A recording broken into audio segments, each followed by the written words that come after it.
Премиерот Димитар Ковачевски не сака да ги види катастрофалните анкети кои покажуваат пат на неговиот рейтинг. Шефот на владата смета дека ВМРО ДПМН ги пишува рейтинзите и убеден е дека на следните парламентарни избори ќе победи и ќе ја формира, како што вели, новата проевропска влада. Исти такви анкети имаше на изборите во 2020 година.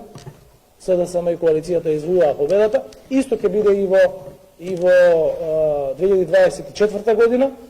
Ја, например, ќе ви да наведем податок, нека објави ВМРО ДПМН анкетата која што ја имаат, во која што 78% од испитаниците не можат да препознаат каква политика промовира ВМРО ДПМН во Северна Македонија. И во делот на евроинтеграциите, и во делот на економските политики, и во делот на социјалните политики. За првиот човек на ВМРО ДПМН е најконкретна анкета за расположението кај граѓаните и нивната наклонетост кон политичките партии ќе биде онаа на 8 мај, кога ќе се одржат редовните парламентарни избори. Според Христијан Мицкоски, приоритетите на партијата, која како што вели уште кратко ќе биде во опозиција, се подобро образование, подобро здравство, подобар живот, напуштање на хибридниот режим. Па добро, сега тој често пати сака да биде улога и на комедијант и комичар, но најголемата анкета ќе дојде за 4 месеци од денеска, па ќе видиме кој ги пишувал анкетите, а кој се обидувал да има неуспешен стендап преку некакви невкусни шали и вицови кои што ги кажува периодот. Може би сака така да биде во центар на вниманието.